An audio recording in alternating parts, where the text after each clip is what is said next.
Now, if you are a regular listener to Five Live Breakfast, you know that we're slightly obsessed with sleep. And if you're one of our whole hoggers, people who listen from the start, then this might be a topic that is very dear to your heart as well. So there is a technique doing the rounds on social media. It's called cognitive shuffling. Nikki from Somerset's been in touch. She's saying, I saw it on socials yesterday, having woken up and not got back to sleep on Wednesday.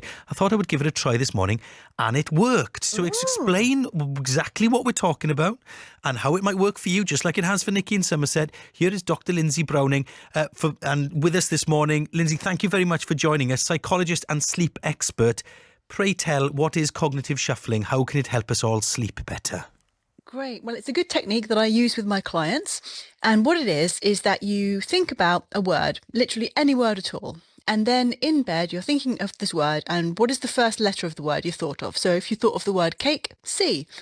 And then you think of all the words you think of that begin with that first letter. So cabbages, cauliflower, caterpillar, until you can't think of any more C words. Then you move to the next letter, which in the word cake is A. Think of all the A words you can think of, then K, then E. And how this technique works is because it's filling your mind with just random words that have nothing to do with anything else, and it's replacing this sort of intrusive worrying thoughts that might be going through your head at 3 a.m. Yeah. So it's a really great technique of just distracting your mind, and hopefully then, because you're not worrying, you'll be able to go back to sleep again. So instead of trying to empty your mind, you're trying to fill it with something that is sort of essentially meaningless, and Yes. that's supposed to drift you off to sleep. Yeah, exactly. And it's difficult enough that it's keeping your mind occupied, because sometimes slow, deep breathing or trying to empty your mind, it leaves it too empty that all those worrying thoughts, oh my goodness, I haven't finished that thing for my boss tomorrow, pop back into your head again.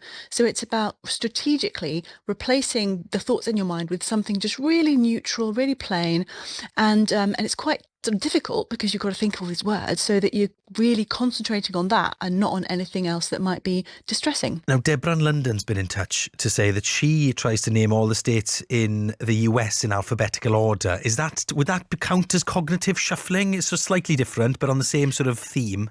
Yeah, all these sort of distraction techniques all have a sort of similar theme. So, like counting backwards from 1,000 in sevens, naming all the names from A to Z, these kinds of things. It's just about picking a technique that you find keeps your mind occupied, but you don't want to pick something that you're going to be really bad at. So, for example, if naming all the states of America is just going to make you feel frustrated that you don't know them all, and just it might make you feel worse. Yeah. So that's why cognitive shuffling might be a good idea, but it's all about finding a technique that works for you, and different things will work for different people. So just try different ones. Well, Lindsay, thank you very much for coming on explaining, because it is going big on socials, isn't it, Aisha? That was Dr. Lindsay Browning explaining to us all about cognitive shuffling there. Love you having the programme.